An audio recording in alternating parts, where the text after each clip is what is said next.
Assalamualaikum warahmatullahi wabarakatuh. Salam sejahtera untuk kita semuanya. Saudaraku yang saya cintai dimanapun Anda berada, ternyata kita harus belajar dari perjalanan waktu. Ada siang dan ada malam. Ada malam, ada siang.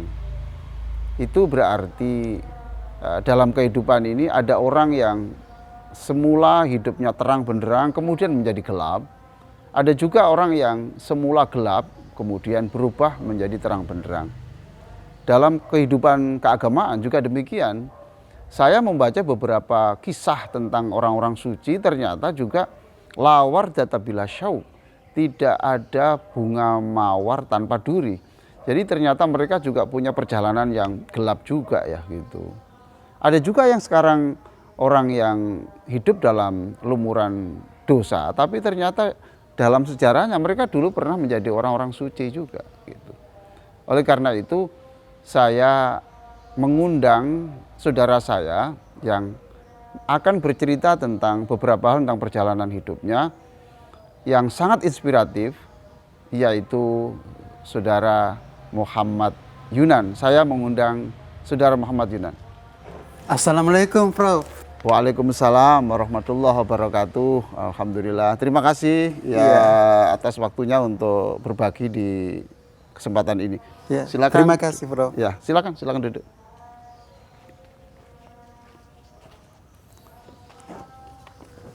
Alhamdulillahirabbil alamin.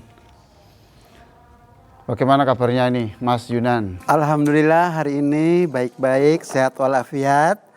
Terima kasih atas kesempatan diberikan oleh Prof. Aziz. Semoga hari ini membawa semangat dalam menjalankan ibadah puasa tahun ini. Terima kasih sekali. Ya, saya memanggil ini yang enak bagaimana ini.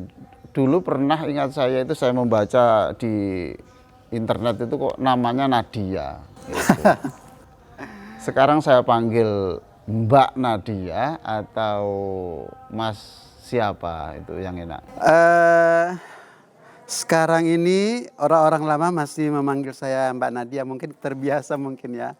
Perubahan itu belum saya rasakan panggilan itu, tapi untuk orang-orang baru mereka biasa kadang anak panggil Kak Yunan, Kak Yunan, Om Yunan, ada Mas Yunan. Oke, sekarang saya panggil apa yang enak? Terserah Prof. Mas Yunan saja ya. Terima kasih. Atau yang lebih enak mana? Karena di dalam agama itu kita diperintahkan untuk memanggil orang dengan nama yang paling disukai. Kak Yunan apa Mas Yunan? Mas Yunan boleh. Mas Yunan ya, oke, alhamdulillah. Ini usia berapa ini kok masih kelihatan muda? Ya? Alhamdulillah dalam keadaan sehat walafiat di usia 55 tahun. 55 tahun, saya pikir baru 30. Terima kasih. Iya ya. Apa yang mendorong Mas Yunan ini kok mau bercerita tentang kehidupannya itu? Padahal rata-rata ya, salah atau benar ya, rata-rata mohon maaf, waria itu tertutup. Kok tiba-tiba ini mau bercerita bagaimana? Sebetulnya ini sebetulnya ini suatu keinginan saya untuk mengungkapkan perasaan saya berbagi, tapi belum ada waktu. Mungkin kali ini saya terima kasih atas undangan Prof yang sudah hadir di sini berbagi cerita tentang kehidupan saya, perjalanan hidup saya. Ini semoga pengalaman saya ini menjadi bermanfaat buat orang lain. Siapa tahu ada hikmah di balik itu. Apapun itu yang saya alami, semoga tidak terjadi di kemudian hari oleh orang lain. Termasuk anak-anak kita atau siapapun yang ingin merubah kehidupan. Saya harap berbagi cerita ini menjadi inspirasi buat semua. Iya, saya ya waktu mengundang Mas Yunan saya juga takut mau apa tidak itu. Tapi sejak beberapa tahun yang lalu saya memang saya ada banyak tamu ya, tapi menurut saya tamu yang paling istimewa ya, paling unik ya Mas Yunan ini gitu. Terima ya. kasih. Senang sekali pada pagi hari ini. Oh ya, tinggalnya di mana Mas Yunan? Eh, saya di Surabaya, Rungkut Kidul. Saya berasal dari Bolaang Mongondo. Bolaang Mongondo, Bolaang Mongondo. Kota Mobagu. Oh, iya iya. Iya. Itu dari mana itu? Sulawesi Utara. Oh, asli sana. Iya. Kemudian hijrah ke Surabaya di sini. Iya, 35 tahun lalu saya berpindah ke Surabaya. Alhamdulillah sekarang jadi warga Surabaya sampai hari ini. Kenapa kok pindah ke sini? Apa melarikan diri atau? Itu proses untuk saya untuk mungkin perubahan itu harus saya pindah. Oh gitu ya. Memang enggak, tapi semula kok pindah ke sini itu ceritanya bagaimana? Ada apa bisnis atau Oh tidak, ikut itu orang karena dorongan saya untuk mencari jati diri. Oh, Karena Masya Allah. kalau di sana saya tertekan, maklum keluarga besar saya kan banyak di daerah sana. Jadi kalau berbuat sesuatu, maklum masih muda itu kita berbuat sesuatu pasti keluarga itu memantau, memprotek apa yang kita lakukan. Mungkin merasa tidak bebas dan saya Jadi tinggal di luar daerahnya terasa lebih bebas. ya mungkin seperti itu. Iya. Luar biasa. Jadi dari sudah 35 tahun ya. Iya, Prof. Iya. Lalu di Surabaya kerja apa dulu? Surabaya sekarang saya Dulu pertama kali. Awalnya saya bekerja ini membuat kue. Oh, iya. Membuat kue sendiri diantar ke customer yang membutuhkan. Masya Allah. Tapi saya dengar sekarang di ini ya, di tata rias gitu ya. Tata rias sudah 25 tahun ini saya menekuni bidang tata rias rambut di Rungkut Kidul, dan alhamdulillah setahun ini saya membuka bersama anak saya lembaga kursus bahasa asing Di Surabaya. Palembang, Sumatera Selatan, Duh, Tempirai. jadi di Palembang, kemudian di Palembang di mana lagi? Di Tempirai. Tembirai. Oh, sana.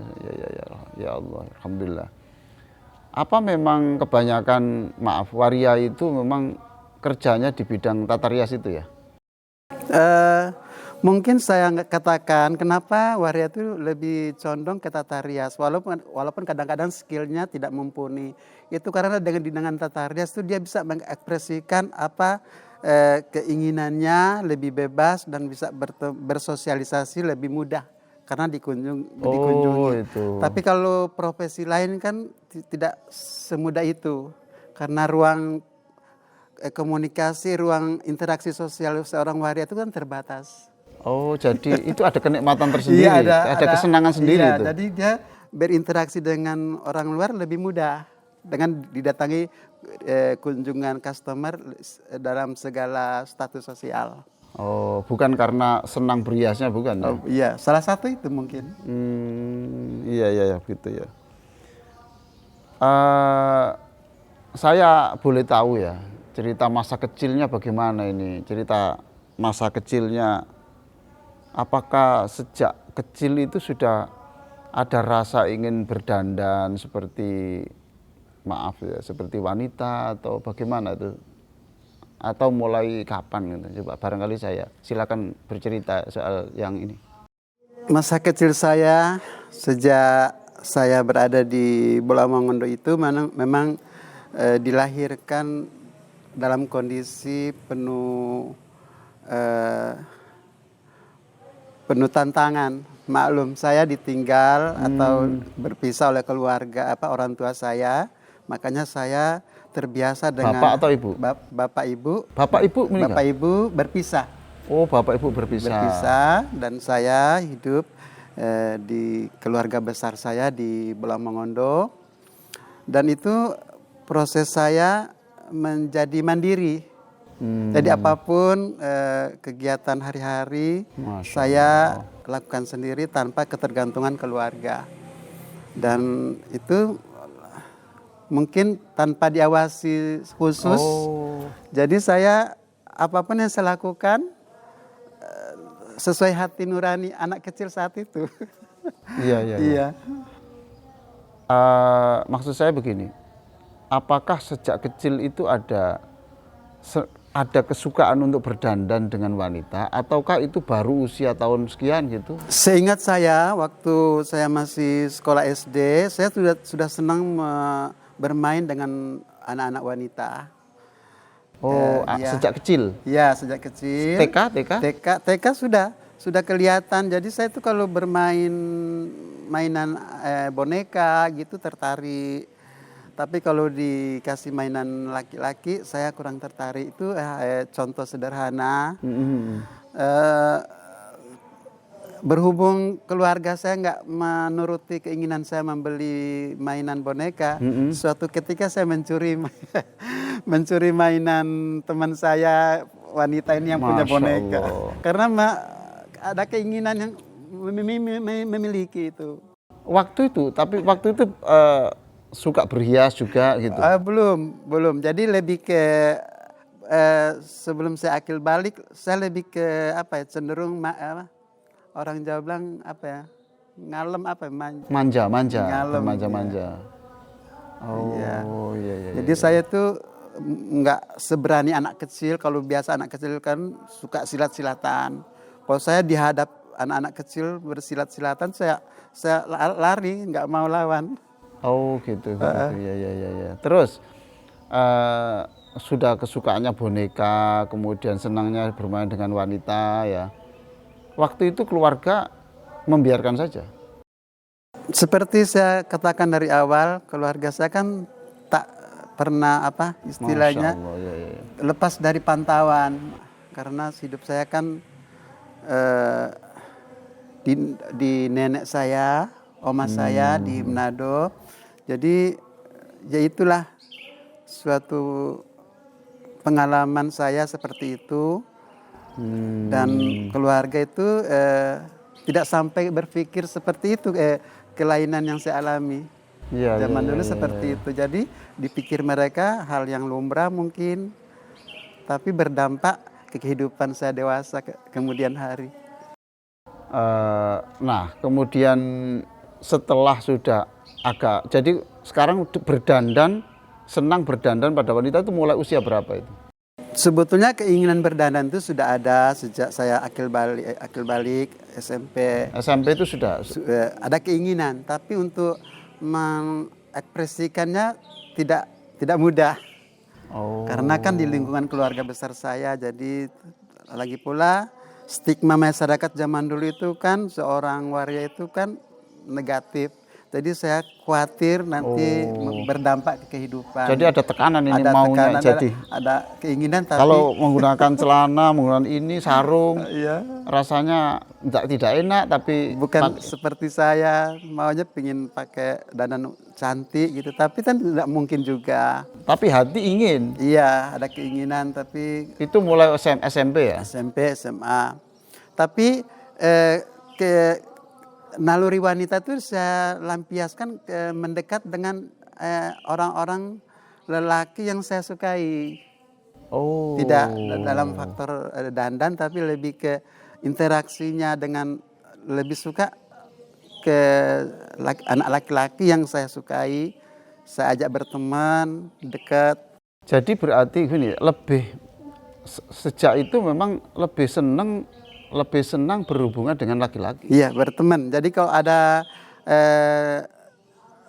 cowok ini biasa teman sekolah, saya tertarik, itu biasa saya deketi, saya temani, saya akrabin gitu. Ingin dijadikan pacar? Tidak, dalam hati begitu. Tapi kan si partner saya ini, teman saya ini merasa hal yang biasa kalau berteman sama laki ya, why not? Dia tidak tahu kalau yang laki-laki ini senang, tidak tahu. Iya, dia tidak paham. Cuma kadang-kadang mereka tertarik dengan kebaikan saya. Oh. Dia tertarik dengan istilahnya ketulusan saya. Wah, baik banget. Ya, biasa di situ saya manfaatkan untuk lebih mendekat dengan orang yang ini. Tapi juga ada perasaan, mohon maaf Mas Yunan ya. Ada perasaan ingin menyentuh gitu ada? Ini pasti ada. Masya Wajar, saya jujur pasti ada, dan itu saya lakukan bersama teman-teman yang khusus. Masya Itu Allah. pengalaman mungkin tidak bagus bagi semua, Subhanallah. tapi saya nggak mau berbohong. Sejak SD saya melakukan hal yang dilarang itu. Masya Allah. Jadi saya itu Loh, saya katanya waktu itu baru SMP. SD sudah, tapi saya belum paham. Jadi ada perilaku dari orang dewasa. Jadi bisa milih ya, yang disukai itu apa? Yang gagah, yang kekar, apa yang putih, apa yang ini waktu itu? Saya lebih suka bukan dari hal fisik. Saya mau lelaki yang cerdas. Oh. Saya tidak menilai seorang laki itu ganteng atau gimana. Saya lebih Kalau suka. ada yang cerdas itu langsung. Ya. Oh. Lebih tertarik ya yang orang yang cerdas. Makanya saya berkali-kali melihat tulisannya Mas Junan ya. Iya. Itu memang orang ini cerdas sekali itu. Terima kasih. Iya betul.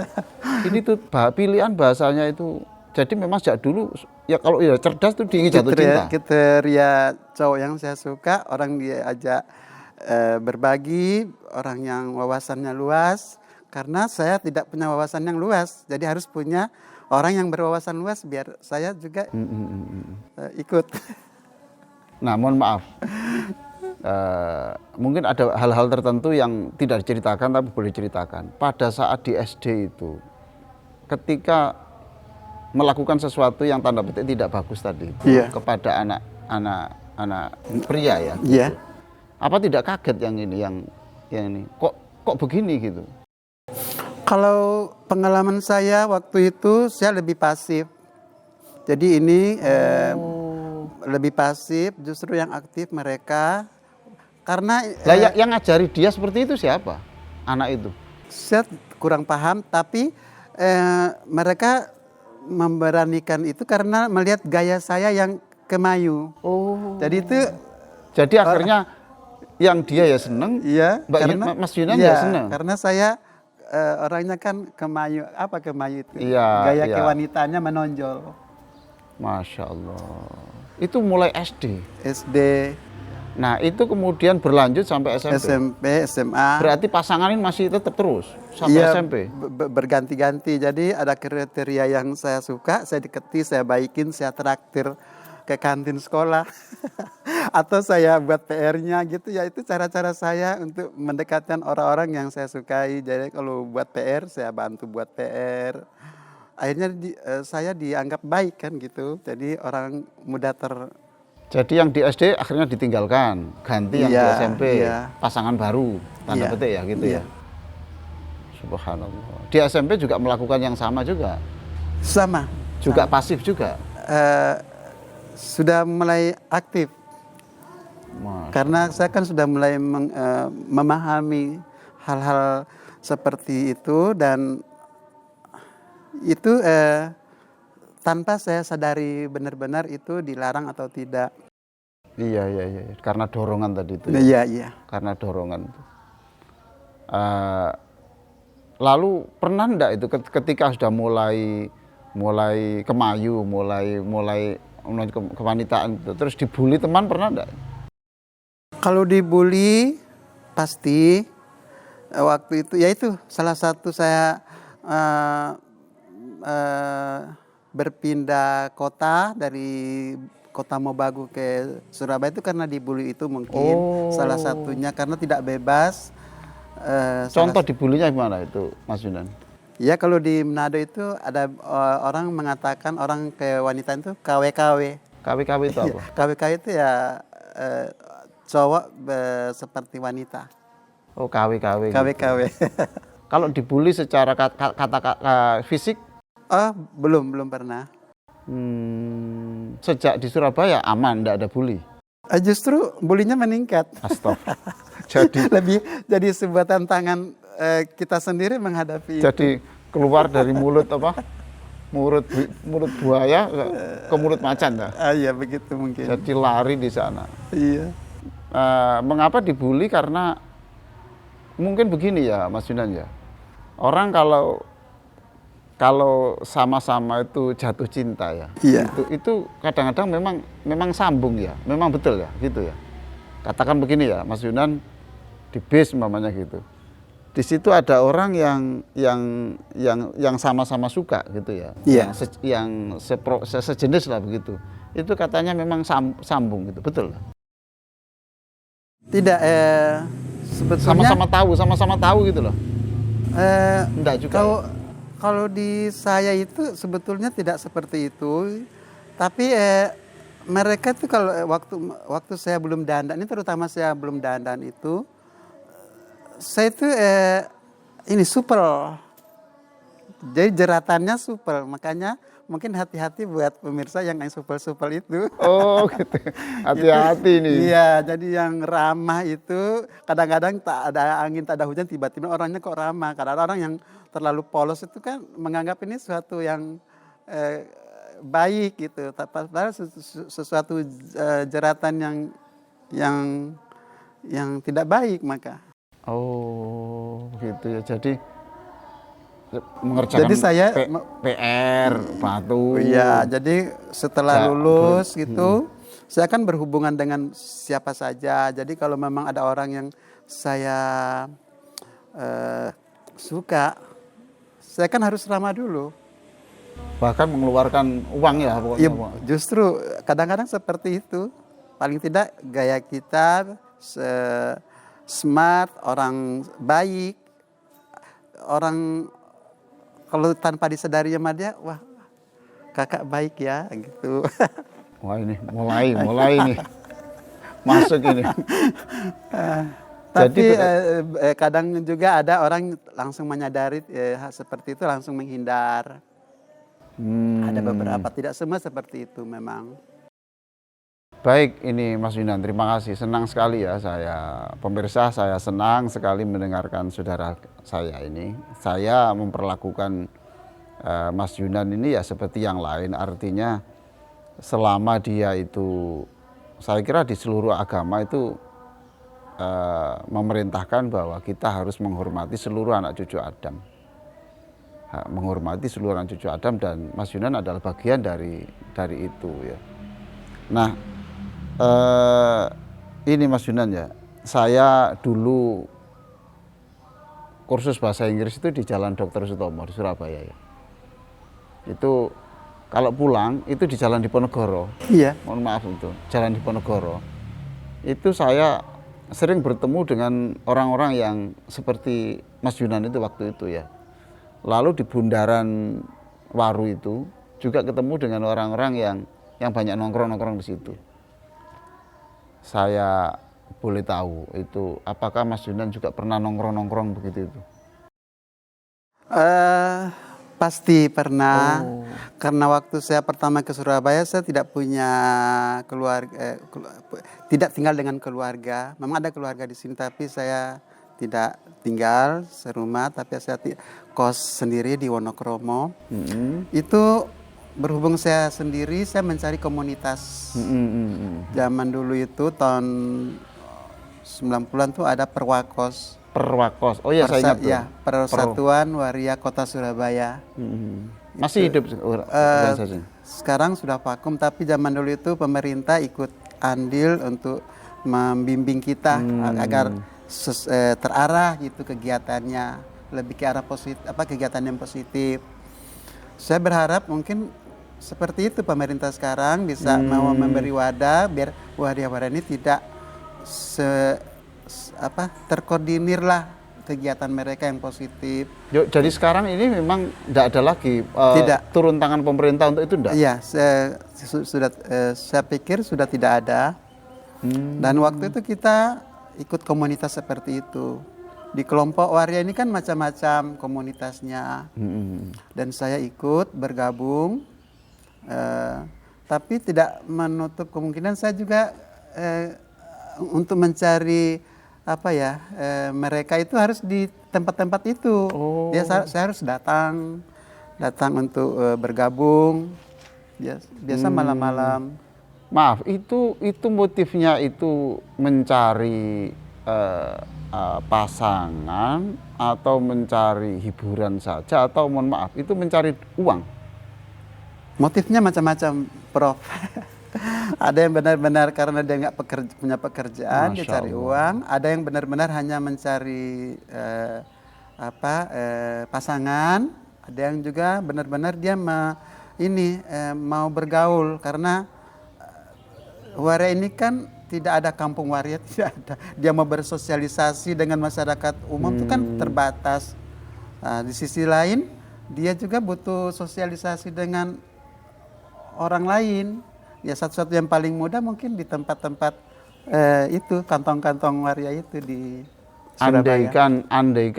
Andaikan masyarakat itu memperlakukan waria itu seperti secara terhormat, mungkin ya. Mungkin tidak akan ada lagi begitu. Betul, mungkin ya. Prof. Itu keluhan kita sebetulnya, salah satu keluhan. Kenapa kita sampai, maaf, tanda kutip, liar seperti itu?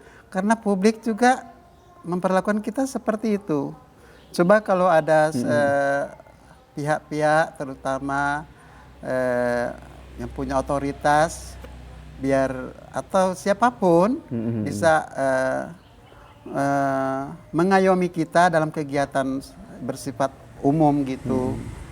Jadi mereka percaya diri karena salah satu pengalaman saya itu percaya diri.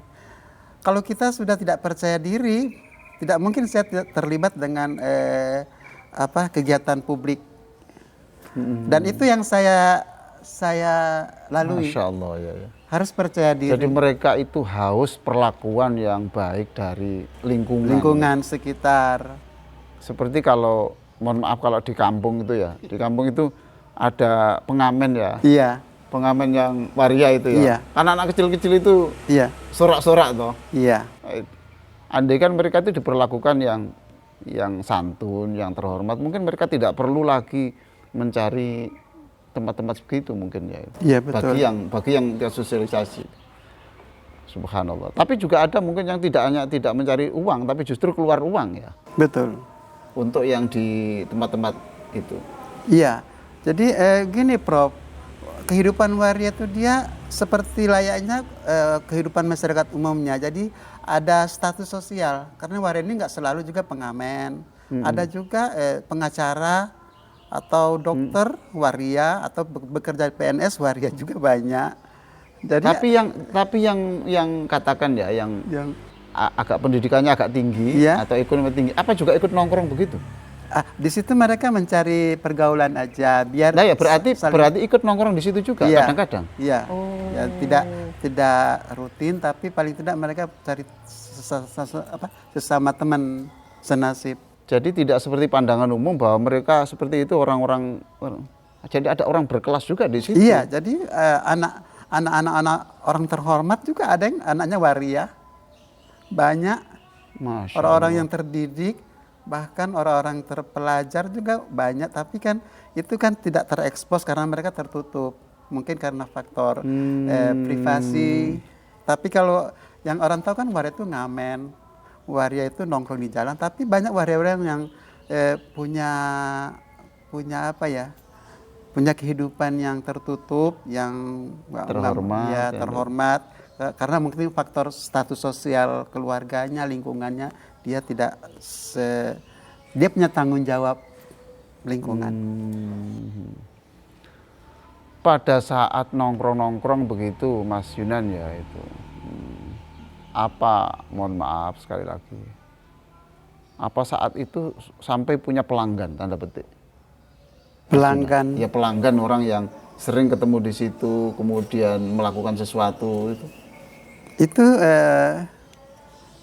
banyak. Kalau saya menceritakan sekarang ini pengalaman 20 tahun yang lalu. Iyalah, enggak apa-apa ya. Ini udah perubahan zaman, sudah sangat berbeda sekarang. Jadi zaman dulu itu belum seperti kecanggihan teknologi komunikasi sekarang. Jadi orang zaman dulu itu kalau mau pengen bertemu dengan kita pasti ke lokasi itu. Di sini dulu di BRI di sini. Di BRI ya, itu salah satu saya di situ. Masya Allah. Padahal itu dekat rumah saya. Iya. saya kosnya di Kutisari jalan kaki ke Di BRI itu dia ya. lewat rumah Prof malah. Oh ya Allah. Pulang subuh lewat rumahnya Prof saya. Subhanallah. Tapi saya tidak tahu ya. Tapi Allah mempertemukan kita. Subhanallah. Iyalah itu. Jadi pada saat itu sudah punya pelanggan, itu sudah punya orang yang biasa gitu. Iya, iya betul. Itu. Itu zaman dulu seperti itu. Jadi mereka datang transaksi macam-macam ya. Nah sekarang itu yang begitu-begitu sudah tidak ada karena ada media ini. komunikasi yang sudah. Jadi itu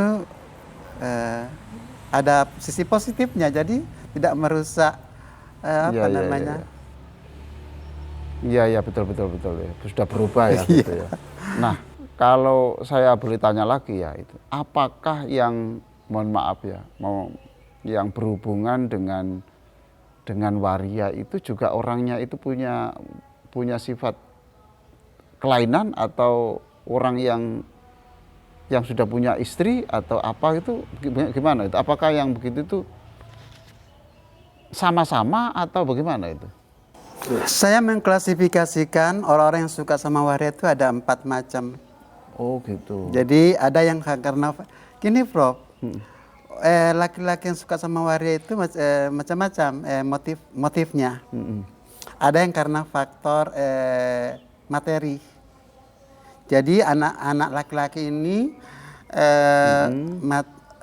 karena faktor materi mungkin keluarga tidak bisa mencukupi, sementara si waria bisa mencukupi. Itu juga jeratan. Oh. Jadi jangan sampai anak kita kalau tidak mampu ya apa adanya, biar dia nggak terobsesi punya ini punya itu, tapi pada sisi lain tidak mencukupi, di sisi lain warianya mampu memenuhi kebutuhannya. Itu sangat mudah ya? Faktor materi.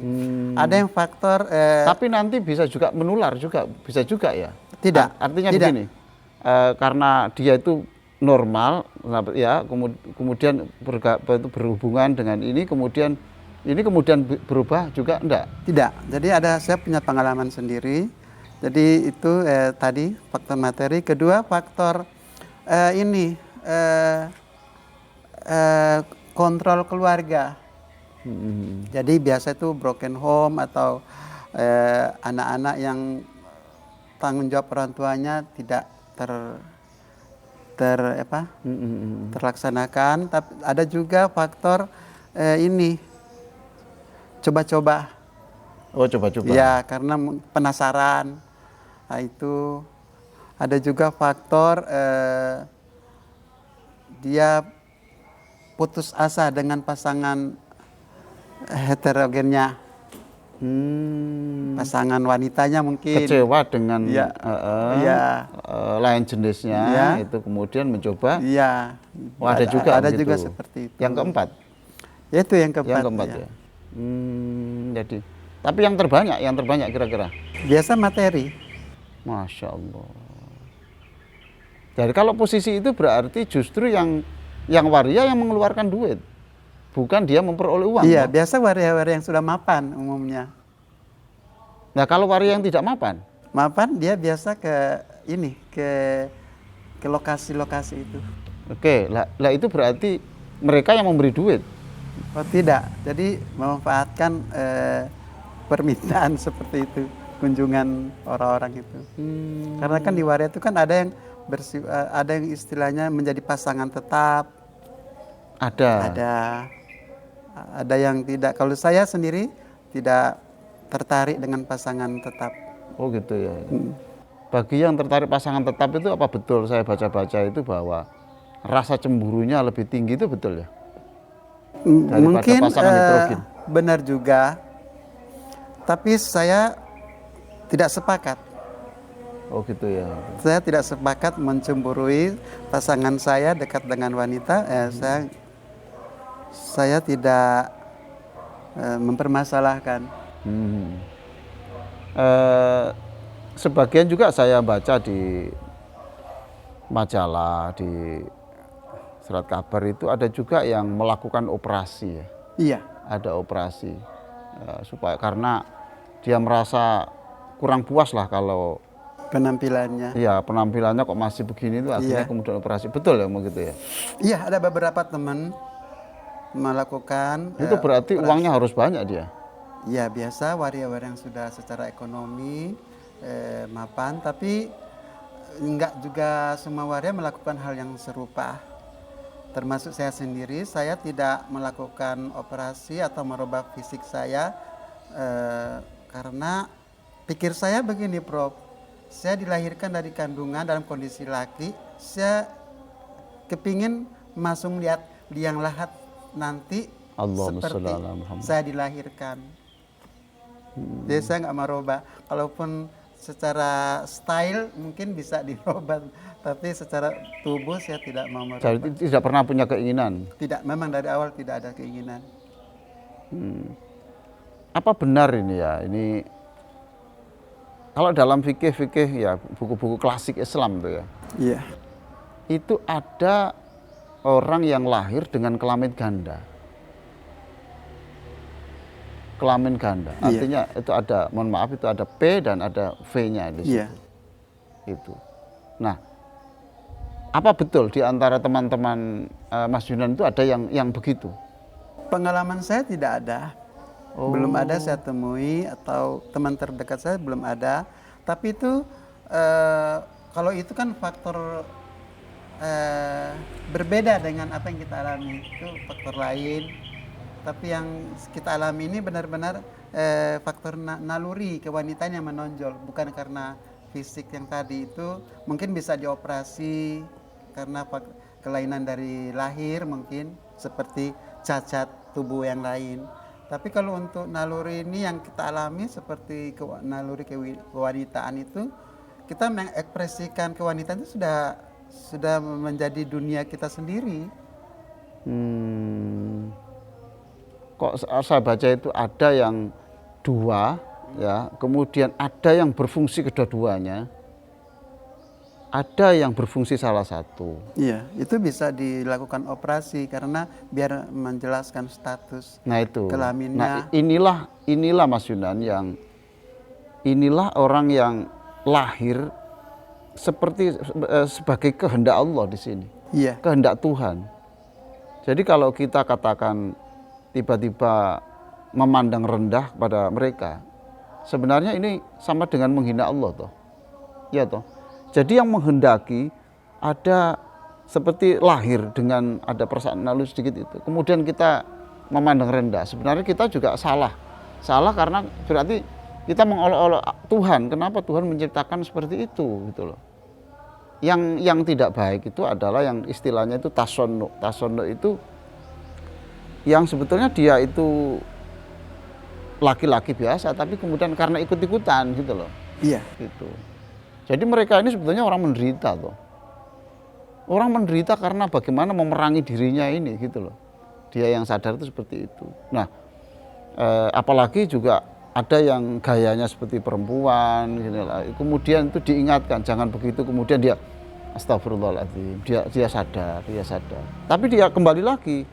Lah kayak begini ini yang apa itu yang luar biasa. Jadi dia punya kemauan tapi belum berhasil. iya. Itu loh. Butuh support. Iya langsung itu. Kalau teman-teman yang melakukan operasi itu rata-rata karena ingin identitas gitu aja mungkin ya. Iya. Sekarang lebih lanjut ya Mas Yunan. Saya tolong diceritakan suka dukanya sebagai perjalanan 35 tahun ya. Saya dandan wanita itu sejak tahun 90. Berarti 90 sudah 30 tahun. oke ya itu. 31 tahun. Saya tolong diceritakan tadi itu sudah ada sedikit-sedikit ya suka dukanya. Tapi barangkali ada yang lain tolong ditambahkan. Mungkin sukanya mungkin sukanya bagi saya bukan sukanya ya, saya tidak menilai sukanya, lebih ke positifnya mungkin. Oh positif Iya, ya. positif negatifnya ya. Oke, Jadi saya silakan, tidak Oke ya silakan enggak apa-apa. positifnya mungkin kita jadi manusia yang mandiri. Rata-rata waria itu mandiri. Iya pasti, mana ada waria mau demo-demo tuntut pemerintah cari kerja, mau nuntut ini nuntut ini. Tidak ada kan Oh, waria gitu ya? demo-demo kemana-mana.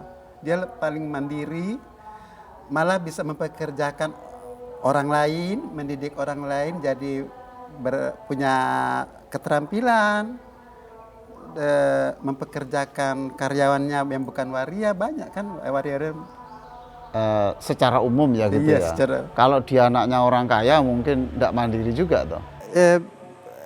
Mandiri dalam arti begini, karena kalau sudah jadi waria itu mau nggak mau walaupun dia status sosialnya tinggi, pasti dia tidak mau dengan ini kontrol keluarganya. Itu artinya dia harus mandiri dalam membuat keputusan tentang hidupannya itu dia sendiri. Jadi mandiri tidak hanya dalam arti ekonomi. Iya, mandiri secara apa namanya kepribadian dan sebagainya. Tapi apa betul ya mereka itu rata-rata kebanyakan berfoya-foya itu apa betul? Kalau yang punya penghasilan? Ada benarnya. Nah, di sini tantangan saya pribadi. Saya banyak sejak saya melakukan kehidupan waria, saya justru bertolak belakang dengan mindset mereka. Dan ini mempercepat saya untuk bangkit. Mindset mereka seperti apa maksudnya? Ya pola pikir mereka dengan pola pikir saya walaupun sama-sama satu komunitas, satu nasib lah. Tapi saya banyak menentang gaya hidup mereka. Oh. Saya sendiri menentang, entah terang-terangan, entah hanya dalam hati saya. Tapi saya banyak yang tidak sepakat dengan pola pikir dan gaya hidup. Dan itu mempercepat saya berubah mungkin. Punya simpanan akhirnya, punya simpanan. Kalau saya terhanyut dengan gaya hidup itu kan kapan kita mau berubah, Prof? Sekarang ini masih bergabung dengan apa itu komunitas-komunitas itu masih? Tidak. Saya mulai, alhamdulillah Prof, saya cepat lulus dari kehidupan itu. Allahumma sholli ala Muhammad. Hanya 5 tahun. Maksudnya? Saya berkumpul dengan teman-teman dengan komunitas itu hanya 5 tahun. Dan itu alhamdulillah saya cepat keluar dari hiruk pikuk pergaulan waria dan lain-lain. Saya mundur secara perlahan, tapi menurut saya tidak mudah, tidak semudah itu juga. Keluar itu ya? Ya, karena tantangannya juga sangat berat. Apa ada sanksinya gitu maksudnya? Bukan begitu, Prof. Tapi biasa di waria itu kan orangnya happy, tampaknya happy, bebas, kayaknya hidup tak terkontrol, kontrol sendiri aja. Tapi kalau kehidupan bermasyarakat kan ada kontrol agama, kontrol sosial, kontrol negara, kontrol adat istiadat. Hidup ini kan tidak karepe dewe menurut saya. Iya. Dan itu saya tidak berani juga mengungkapkan ke teman-teman, takutnya mereka khawatirnya menyinggung perasaan mereka. Dalam perjalanan yang seperti itu ya, tadi Mas Yunan masih menyebut agama. Iya. Pada saat yang tanda petik gelap tadi itu, iya. Itu masih ada pikiran agama. Alhamdulillah sejak kecil walaupun saya tetap menjalankan itu, saya tetap belajar agama. Entah lewat apa, bentuk apa. Karena waktu itu, waktu kecil saya di TPQ, alhamdulillah saya dipertemukan dengan Ustadz Karim Malabar. Almarhum.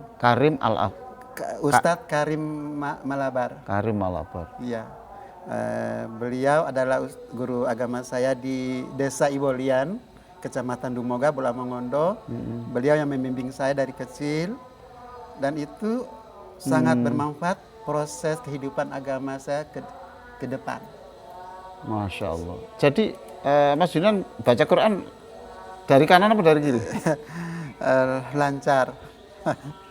Kalau dari kiri kan tulisan Indonesia loh. Iya. Saya di Surabaya saya belajar ke Ustadz Anam. Ustadz Anam. Ustadz Anam Rungkut Tengah. Oh iya itu subhanallah. Iya. apa betul antar komunitas ini ya? Antar komunitas A, kan Perwakos itu kan macam-macam ya, subnya toh. Iya. Betul loh.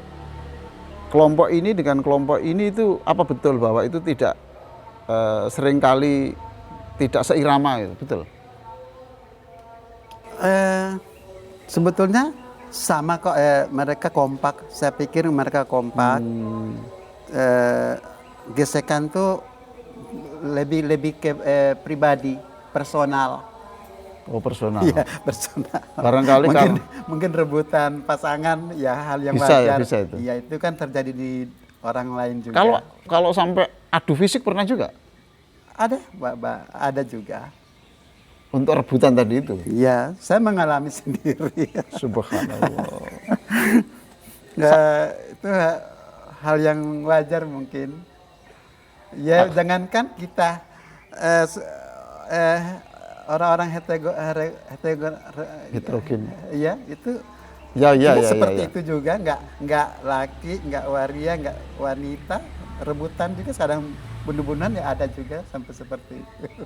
Iya, Masya Allah, menarik sekali. Saudaraku yang saya cintai dimanapun Anda berada, itulah kisah-kisah perjalanan hidup Mas Yunan, atau dulu dikenal Mbak Nadia ya, itu ya dulu ya, Iya, itu ya. betul. Dan saya bertemu secara diam-diam, saya memang bertemu dengan beberapa waria itu, saya tanya nama Nadia itu sangat terkenal. Sangat terkenal. Baik, nanti akan saya lanjutkan pada episode berikutnya tentang perjalanan hidup Mas Yunan. Terima kasih.